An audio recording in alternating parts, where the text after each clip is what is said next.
우리 이 시간 한번 믿음으로 선포하겠습니다. 우리는 예수님을 배워야 합니다. 예수님을 배움, 오늘 그 5번째 마지막 시간입니다. 오늘 함께 읽은 마가복음 1장 40절에서 42절에 있는 본문 말씀 가지고 예수님의 사랑을 배움이라는 제목으로 하나님의 귀한 말씀 전하도록 하겠습니다. 예수님을 믿고 예수님을 따르는 우리는 반드시 예수님을 배워야 합니다. 우리는 예수님의 마음을 배워야 되고 예수님의 태도를 배워야 하며 예수님의 능력을 배우고 예수님의 기도를 배워야 합니다. 예수님의 마음과 태도가 예수님을 배움의 뿌리라면 예수님의 능력과 예수님의 기도는 이제 줄기입니다. 그리고 이제 결국은 우리가 예수님을 배움으로 인하여 우리 가운데 나타나야 될 열매가 있는데 이제 그 열매가 바로 무엇이냐면 사랑입니다. 예수님을 배움의 결국은 사랑입니다. 우리 한번 선포합시다. 예수님을 배움의 결국은 사랑입니다. 우리가 예수님을 왜 믿습니까? 우리가 예수님을 왜 따라갑니까? 우리가 예수님을 왜 배웁니까? 결국은 사랑입니다. 예수님의 마지막은 사랑이었습니다. 예수님께서 마지막 죽기 전에 제자들에게 하신 유언은 너희가 서로 사랑하라는 것이었습니다. 예수님께서 이제 하나님의 모든 말씀과 계명을 이제 제자들에게 2가지로 요약하여 3계명을 주실 때 우리 예수님이 주신 3계명은 바로 너의 하나님을 사랑하고 이와 같이 내 이웃을 내 몸과 같이 사랑하라는 것이었습니다. 우리가 예수님을 잘 믿으려면 성령의 충만함을 받아야 되는데 성령의 충만한 사람에게 나타나는 첫 번째 열매가 사랑입니다. 성령의 충만함은 은사가 나타나는데 결국은 성령의 은사 중에 마지막 최고의 은사는 사랑입니다. 결국은 예수님을 통해서 예수 믿는 사람들에게 말씀하시는 예수님을 믿고 예수님을 배우는 우리의 결국은 사랑이어야 한다는 거예요. 예수님을 믿으면 믿을수록 예수님을 배우면 배울수록 교회를 다니면 다닐수록 결국은 우리는 사랑의 사람이 되어야 합니다. 이전보다 더 사랑해야 되고 우리는 더 많이 사랑하고 더 깊이 사랑하는 사람이 되어야 합니다. 그래서 이제 여러분과 함께 8월 한 달 동안 예수님을 배움이라는 주제를 가지고 말씀을 나누며 오늘 마지막으로 이제 결론적으로 말씀드리고 싶은 건 우리는 예수님의 사랑을 배워야 한다. 그렇다면 예수님의 사랑의 모습은 무엇일까?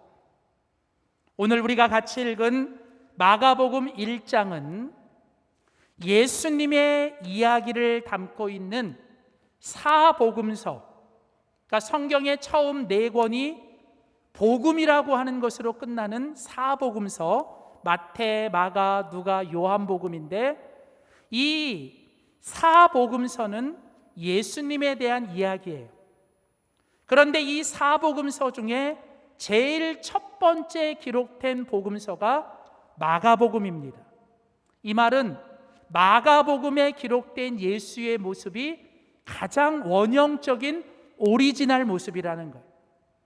그리고 그 마가복음 중에서도 오늘 본문 마가복음 1장은 예수님의 복음의 핵심을 우리에게 소개하는데, 특별히 오늘 우리가 같이 읽은 마가복음 1장 41절은 예수님의 생애와 예수님의 사역에 있어서 그 모든 핵심이 되는 예수님의 사랑의 그 DNA를 우리에게 소개하는 구절입니다.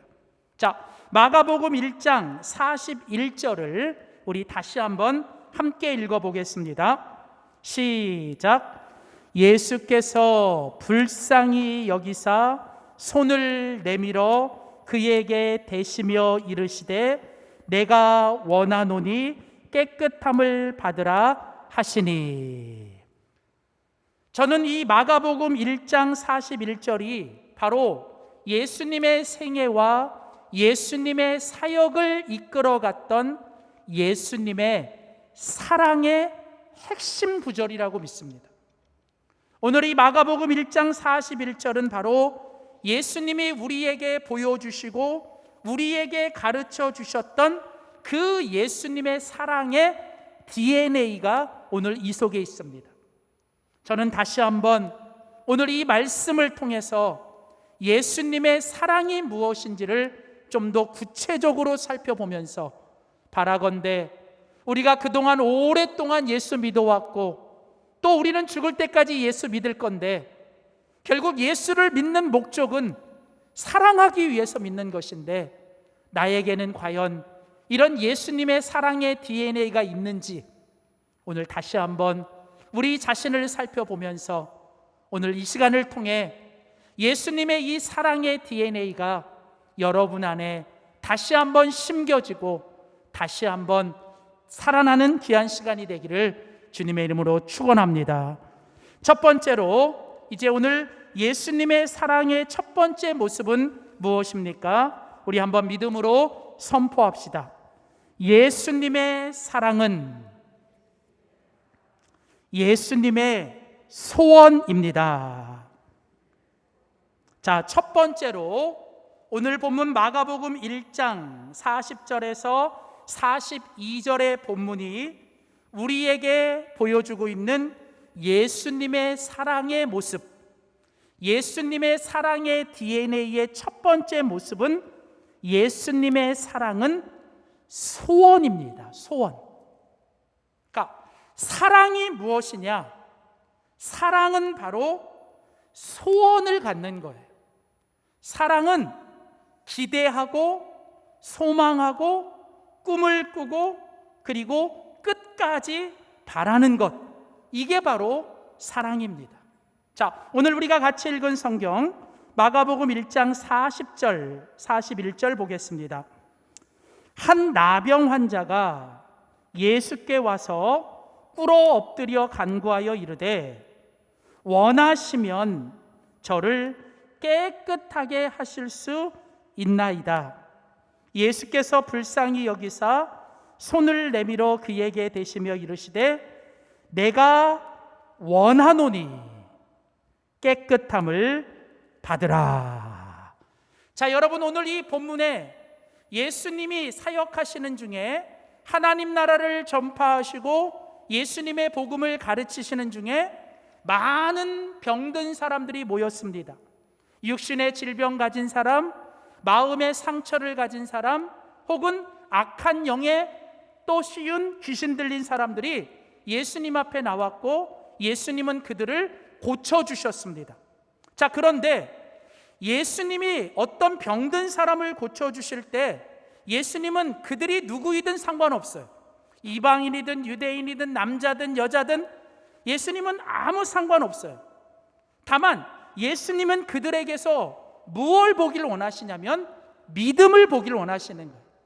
그런데 여러분, 그 믿음의 구체적인 모습이 무엇이냐면 바로 소원이 있는 거예요. 소원. 자, 오늘 본문 40절에 보면 한 나병 환자가 예수님 앞에 나와 꿇어 간구합니다. 원하시면, 예수님 원하시면 저를 깨끗게 하실 수 있습니다. 여러분, 지금 이 나병 환자는 예수님 앞에 나올 때 뭐가 있었어요? 소원이 있었습니다. 여러분에게 묻습니다. 오늘 주일 이 예배를 드리러 나올 때 여러분은 이 예배 가운데 소원이 있으세요? 오늘 정말 이 예배 가운데 하나님께 간절히 원하시는 게 있으세요? 여러분, 소원이 있어야 합니다. 왠지 아십니까? 하나님께서 뭔가 역사를 하시고 하나님이 뭔가 일을 하실 때 하나님이 가장 먼저 우리에게 보고 싶어 하시는 게 뭐냐면 우리들 안에 믿음을 가지고 소원이 있느냐는 거예요. 자, 여러분, 그래서 오늘 본문에 보시면 이 나병 환자가 소원을 가지고 왔잖아요. 자, 이뿐이 아니에요. 요한복음 5장에 가보면 예수님께서 38년 된 병자를 고쳐주실 때 예수님의 이야기가 이렇게 나옵니다. 요한복음 5장 6절입니다. 예수께서 그 누운 것을 보시고 병이 벌써 오래된 줄 아시고 38년 동안 한 번도 일어나 보지 못하고 누워있는 사람, 여러분 몇 년이요? 38년. 여러분, 어쩌면 사는 것 자체가 비참한 거예요. 죽지도 못하고 38년 동안 내 스스로 움직이지도 못한 채 그냥 그렇게 누워 있어요. 자, 이제 예수님께서 그를 보셨습니다. 그런데 놀랍게도 예수님께서 그 사람에게 제일 먼저 물어보신 게 뭡니까? 거기 보면 내가 낫고자 하느냐. 너에게 정말 낫고자 하는 소원이 있느냐는 거예요. 여러분, 왜 이걸 물어보셨을까요? 여러분, 지금 이 사람은 누워있지만 언제부턴가 이 사람 안에는 자신이 나을 거라고 하는 소망이 없어졌어요. 이제는 자신이 나을 수 있다라고 하는 기대도 없어요. 그러니까 지나가는 사람마다 다 한마디 합니다. 에휴, 불쌍해, 이제 너 끝난 거야, 너 끝났어. 하도 그 소리를 듣다 보니까 어느 정도까지는 그래도 내가 다시 살아날 수 있어, 내가 다시 해볼 수 있어 했는데 어느 순간부터는 이런 소원도 기대도 이런 소망도 없이 그냥 삽니다. 여러분, 이게 이 38년 된 병자만의 이야기입니까? 오늘 우리들의 삶 속에는 그렇지 않습니까? 여러분, 처음 한 부부가 결혼을 하여 시작할 때 소원도 있고 꿈도 있고 뭔가 이렇게 살아보자고 했는데 10년, 20년, 30년 살다 보니 그냥 사는 거 아닙니까? 같이 살고 있는 이 배우자에 대한 소원이 있으세요? 아니, 자녀들 키우다 보니까 그냥 키우면서 이 자녀들을 향한 꿈이 있으세요? 소원이 있으세요? 여러분이 오랫동안 교회를 다니고 있지만 여러분이 몸담게 하신 이 교회를 향한 하나님의 꿈, 하나님이 행하시고자 하는 꿈과 비전이 있으십니까? 아니, 내 인생을 향한, 눈을 뜨면 오늘도 하나님이 내 삶에 놀라운 일을 행하실 거라고 하는 그런 소원과 꿈이 있으십니까?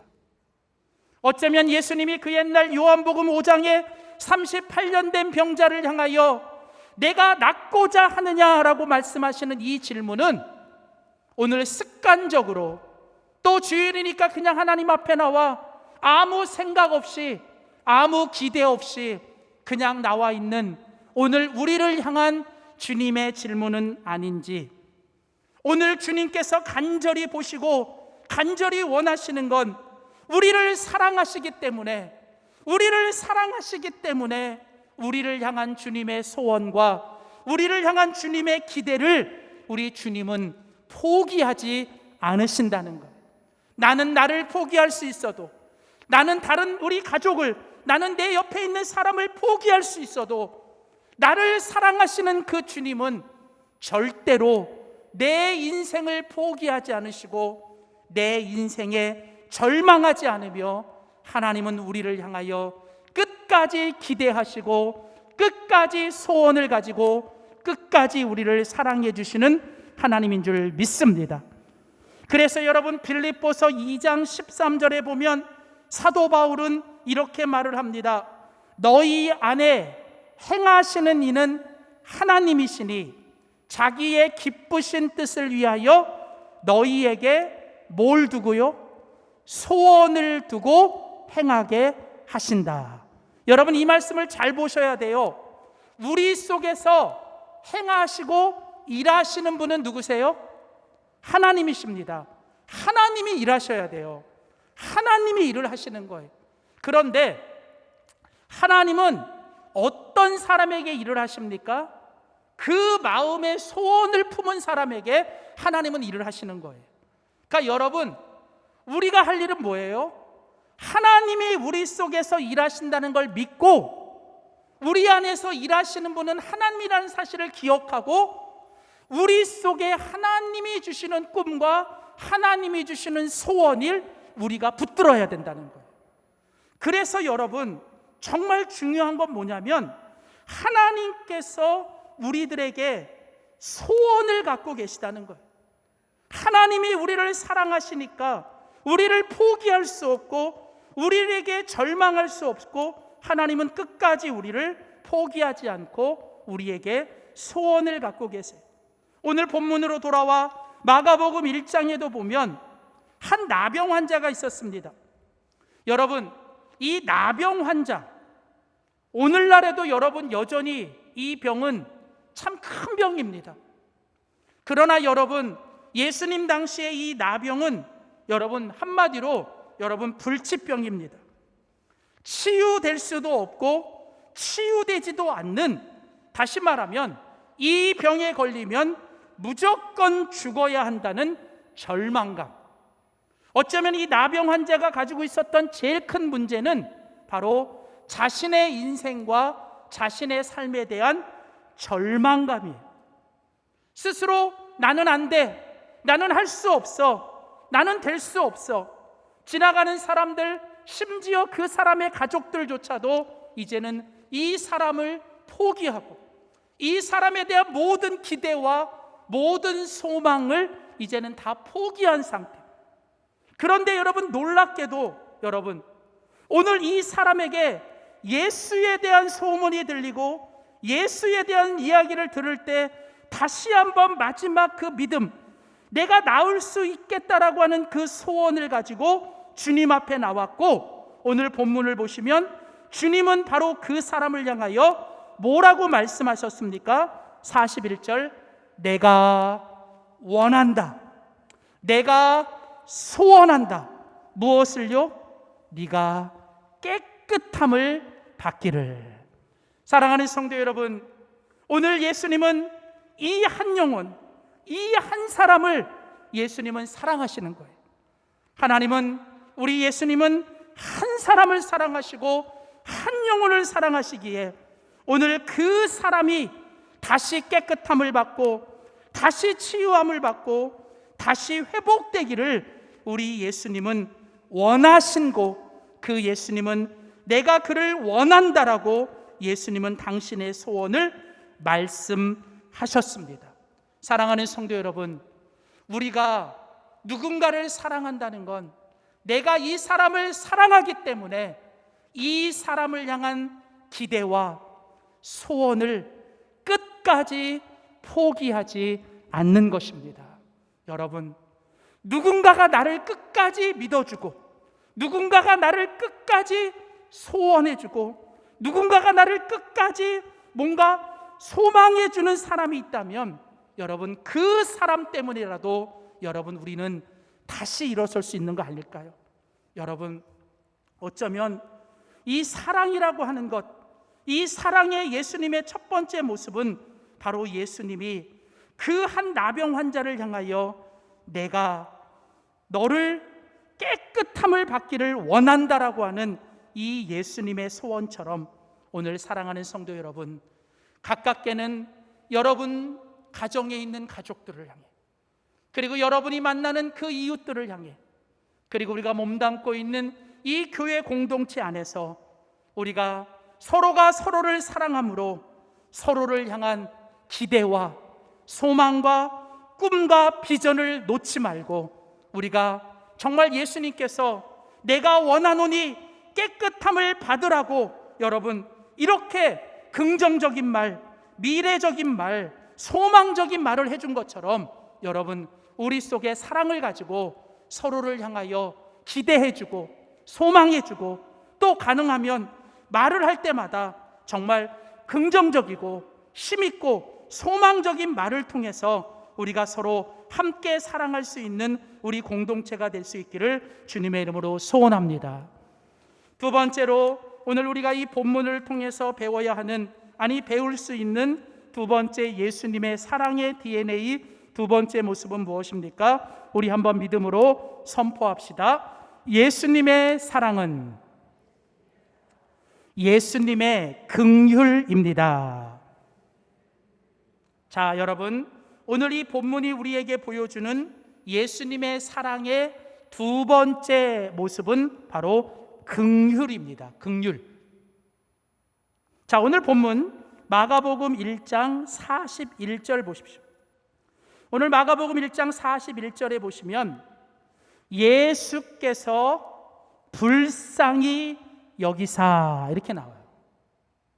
자, 여러분, 지금 한 나병 환자가 예수님 앞에 나와 꿇어 엎드렸습니다. 그런데 여러분, 지금 이 나병 환자에게는 뭐가 있냐면 수치심이 있는 거예요. 당시에 이 나병이라고 하는 것은 이 수치스러운 병이에요. 내가 이 병에 걸렸다라고 하는 것은 스스로 나는 부정한 자요, 나는 더러운 자라고 하는 이런 낙인이 찍히는. 그래서 이 나병 환자에게 어떤 육신적인 이 아픔보다 더 큰 아픔은 뭐냐면 사람들이 나를 향하여 더러운 자, 그리고 뭔가 부정한 자라고 하는 그런 시선을 느끼게 되는 이런 수치심입니다.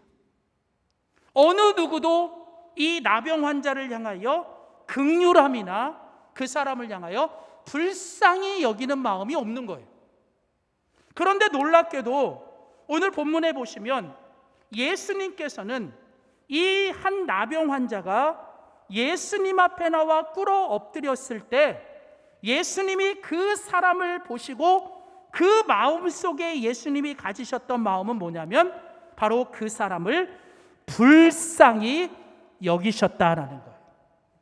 여기 이 불쌍히 여기다라고 하는 이 말을 다른 여러 가지 성경 번역을 찾아보니까 어떤 번역에서는 측은히 여기다, 아주 측은하게 여기다, 혹은 긍휼하게 여기다, 또 다른 번역에서는 그 사람의 아픔을 공감하다 이런 뜻이 있어요. 그 사람이 지금 느끼는 아픔을 내가 조금이라도 공감해 주는 것. 그러니까 지금 여기 이 불쌍히 여기다라고 하는 이 말은 영어로 말하면 compassion이라는 단어예요. come이라는 단어는 함께라는 뜻이고 passion이라는 뜻은 아픔, 고통 혹은 그 사람의 감정을 함께하는 것.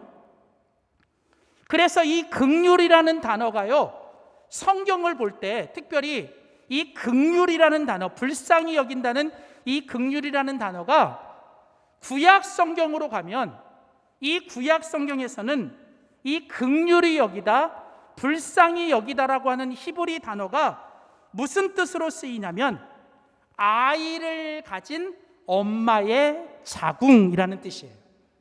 그러니까 여러분, 성경에서 누군가를 불쌍히 여기고 측은히 여기고 긍휼히 여긴다는 것은 아이를 가진, 아이를 속에 담고 있는 엄마의 자궁이라는 뜻이에요. 그러니까 여러분, 불쌍히 여기는 마음은 엄마의 마음이에요. 특별히 엄마가 아이를 가졌을 때 그 마음. 여러분, 엄마가 아이를 가졌어요. 아이가 엄마 뱃속에 있습니다. 그러면 엄마와 아이는 탯줄로 연결이 되어서 아이가 느끼는 모든 느낌을 엄마는 함께 느끼는 거예요.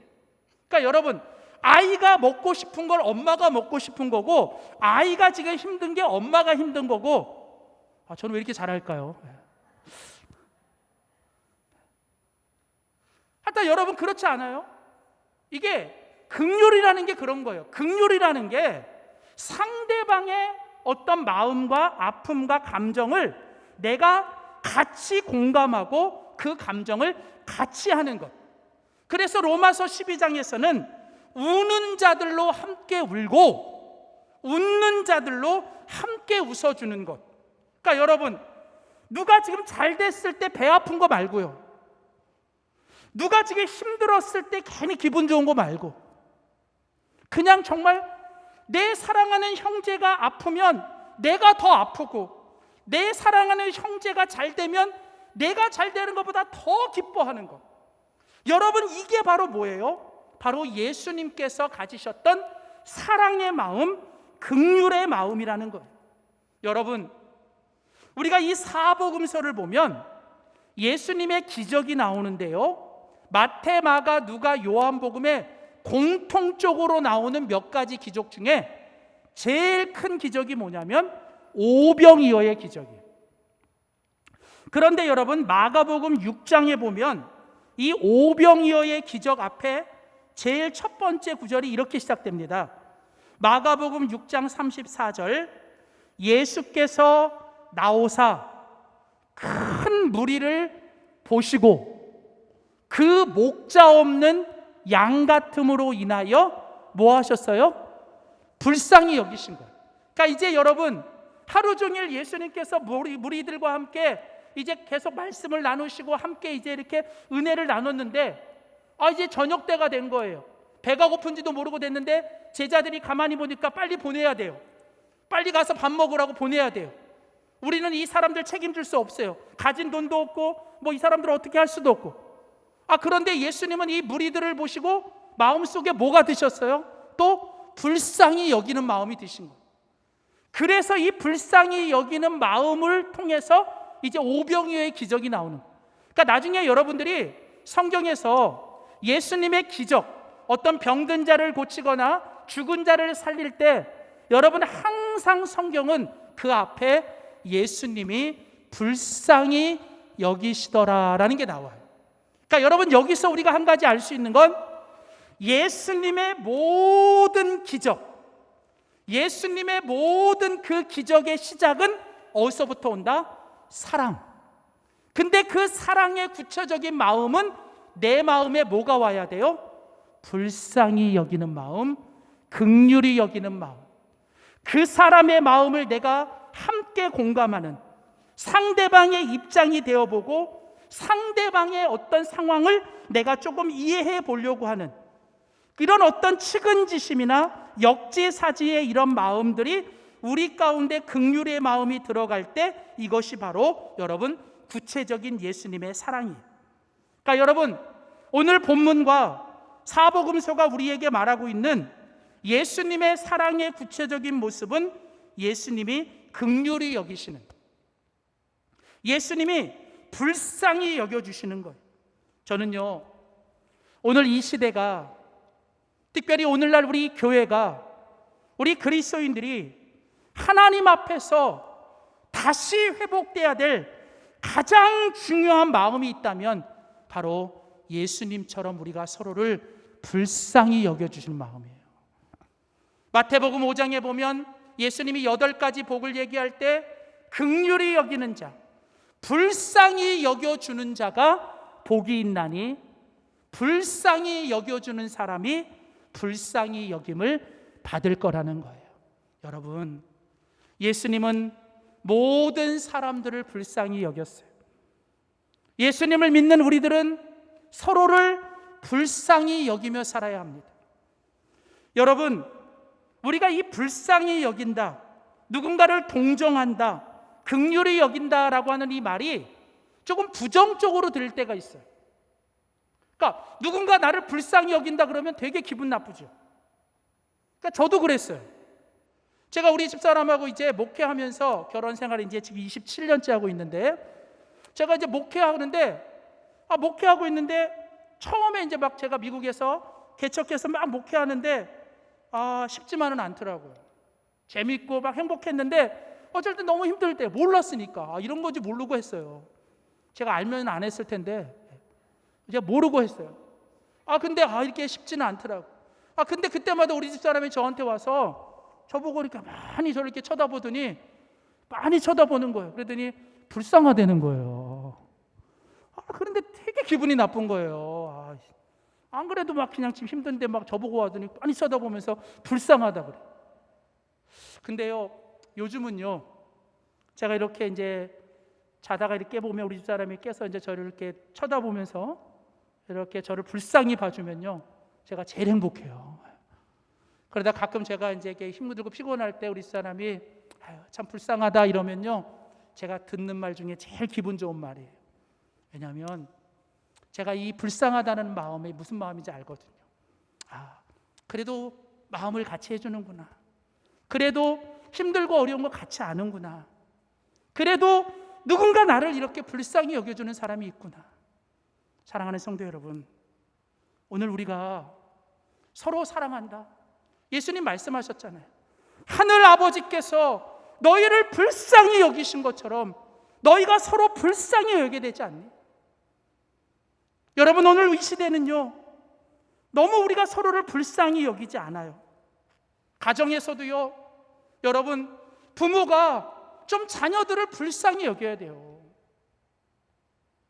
좀 자녀들을 볼 때 좀 너무 기성세대들이, 이 부모 세대들이 우리 시대는 말이야, 우리 때는 막 이렇게 하면서 나 때 얘기하면서 우리 젊은 애들 그렇게 몰아가지 말고요.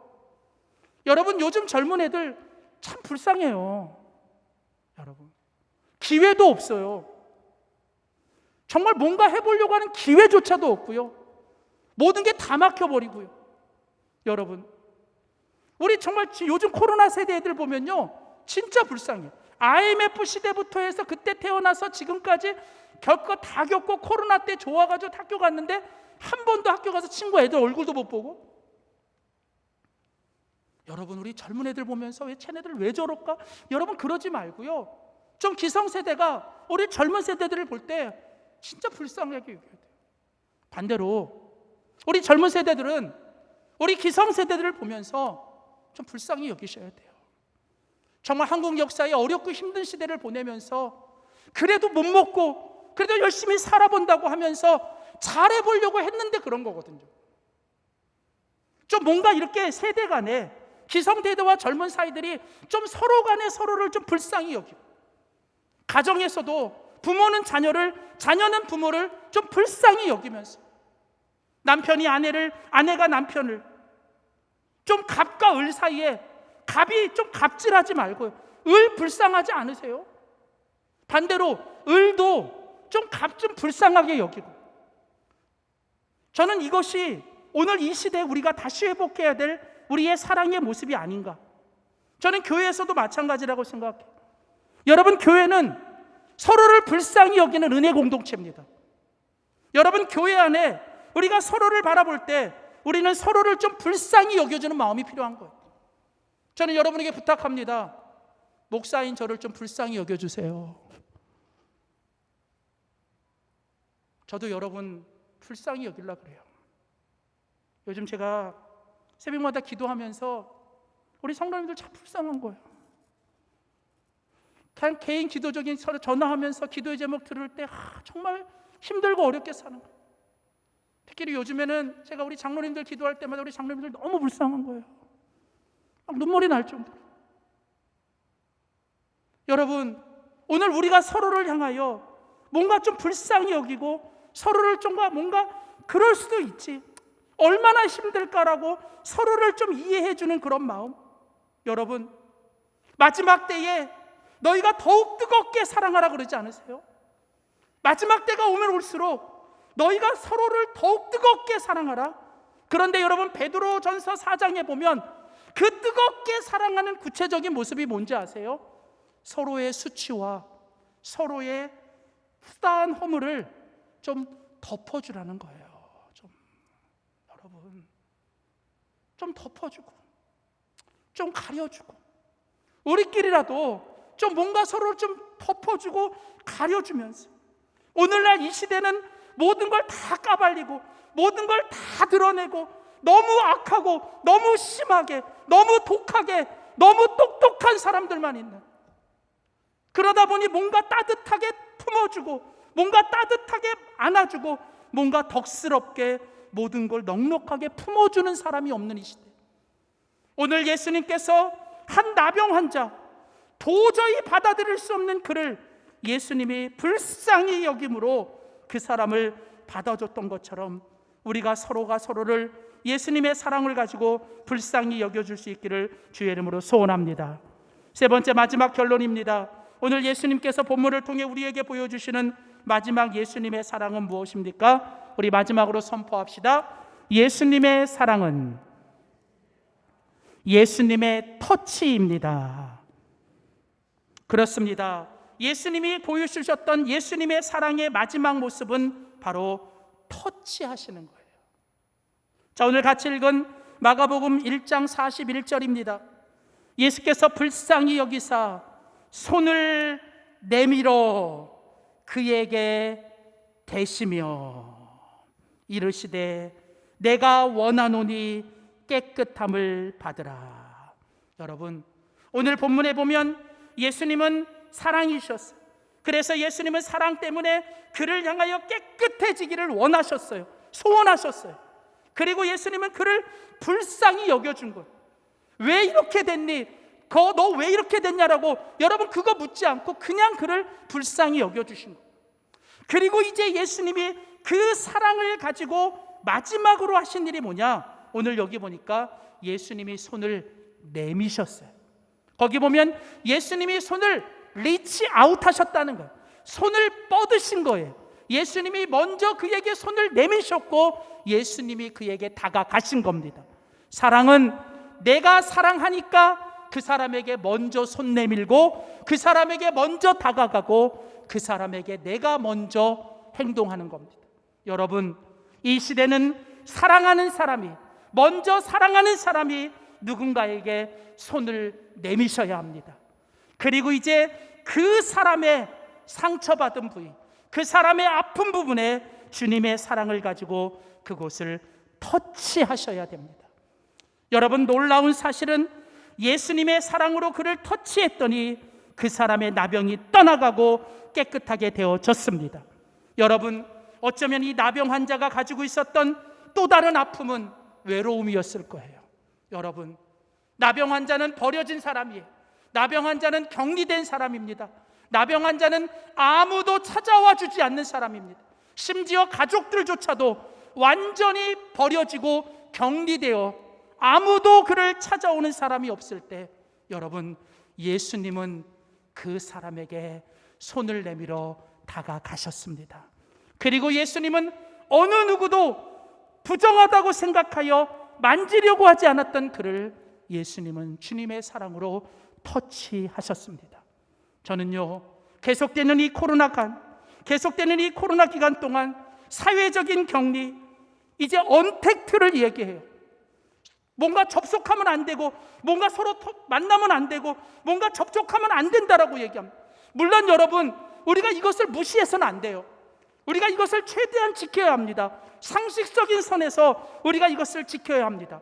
그러나 여러분, 정말 무서운 건 여러분, 이런 코로나라는 명목하에 코로나 때문에 지금 얼마나 많은 사람들이 외로움 속에서 죽어가는지 아십니까? 한 통계에 의하면 여러분, 지금 외로움을 겪고 있는 사람들이 얼마나 많은지 몰라요. 우리나라 이야기는 아니고요, 영국에는요 지금 외로움 때문에 우울증이 걸린 사람이 1,000만 명이 넘어요. 그래서 영국에서는요 심지어 외로움 담당 장관까지 만들었어요.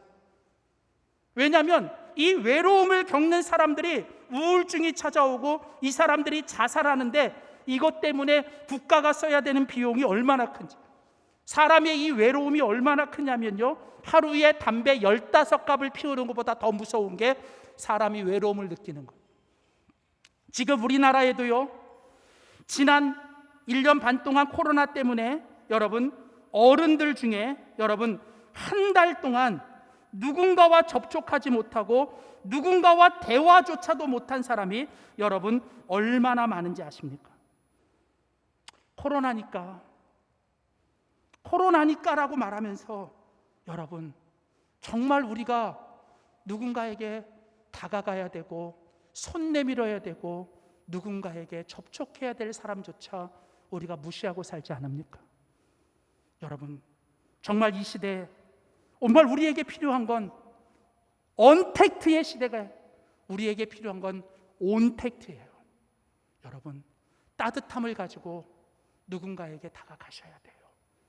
여러분, 작은 문자 하나라도, 여러분 전화 한 통화라도, 아니면 사랑을 담은 조그만 먹을 거 하나라도 그냥 그 사람의 문고리에다 갖다 주면서, 내가 당신을 잊지 않습니다, 내가 당신을 기억하고 있습니다, 우리 교회 공동체가 여러분을 위해서 기도하고 여러분을 절대 잊지 않을 겁니다, 조금만 힘내세요. 뭔가 이렇게 터치하면서 우리가 그들에게 다가가 그들을 다시 일으켜내야 되는 이 시대가 바로 예수님의 사랑의 터치가 아닌지. 사랑하는 성도 여러분, 저는 몇 주 전에 우리 고 최기순 권사님을 천국에 보내드리고 제 마음이 계속 무거워요. 소천하시기 며칠 전 전화를 드렸어요. 그 전까지 늘 씩씩하게 받으셨던 권사님이 아무 말을 못 하셔요. 듣기는 하시는데 아무 말도 못 하시고 그냥 만 하셔요. 마지막 말씀하실 때 하셨던 말이 제 귀를 계속 지나갑니다. 목사님, 나 오늘 천국 가도 되는데 나 한 가지 소원이 있는데, 평생 60년 넘게 다니던 교회 그 예배당에 와서 하나님 앞에 예배드리고 우리 성도님들 손 한번 만져보고 얼굴 한번 보면 좋겠어요. 제가 권사님에게 말했어요. 권사님, 꼭 그럴 거예요. 권사님 꼭 뵐 거예요. 근데 더 이상 이 땅에서 그 약속을 지켜드리지 못했어요.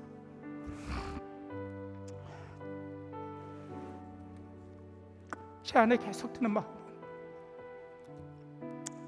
코로나니까 못 봐야 하는 거지, 코로나니까 찾아가면 안 되지, 코로나니까 여러분 언제까지도 그럴 거예요. 제 안에 하나님이 주셨던 강한 마음은 요 몇 개월 동안 다시 우리가 접촉하지 않고 다시 우리가 사랑으로 터치하지 않으면 이 영혼들 다시 못 볼 거예요. 여러분, 이것이 제 마음만이 아니라 여러분의 마음이었으면 좋겠어요. 사랑하는 성도 여러분, 오늘 우리에게 필요한 건 예수님의 사랑입니다. 오늘 이 시대에 코로나보다 더 무서운 건 이제 사람들이 외로워하는 거예요. 하이터치의 시대. 여러분, 예수님처럼 포기하지 맙시다. 한 영혼이라도, 한 사람이라도 우리가 끝까지 믿어주고 여러분 기대하고 소원합시다. 그리고 그 영혼을 향하여 예수님처럼 불쌍히 여기는 마음을 가집시다. 정죄하지 말고 비난하지 말고. 여러분, 그럴 시간이 없어요. 이제 우리의 수치와 허물을 좀 덮어주고 서로 좀 안아주고 품어주며, 여러분 우리가 서로를 불쌍히 여기며 우리가 할 수 있는 최선을 다해 예수님이 손을 내밀어 그 사람을 터치하신 것처럼 우리가 할 수 있는 모든 방법을 동원해, 그게 온라인이든 오프라인이든 우리가 할 수 있는 모든 걸 동원해 손을 내밀어 우리 다시 서로를 향하여 사랑의 터치를 통해 이 어려운 시대를 이겨내고 우리가 다시 일어날 수 있기를 주님의 이름으로 축원합니다. 기도하겠습니다. 하나님 아버지, 감사합니다.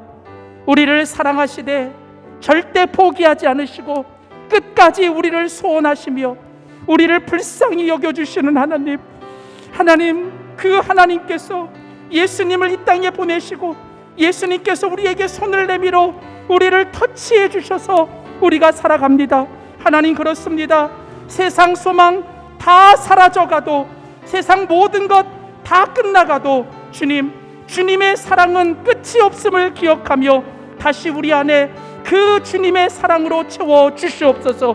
이제 그 예수님의 사랑을 가지고 예수님처럼 불쌍히 여기며 예수님처럼 기대하고 소망하며 예수님처럼 손을 내밀어 서로를 터치할 수 있는 우리가 되게 하여 주시옵소서. 감사드리며 예수님의 이름으로 기도하였습니다. 아멘.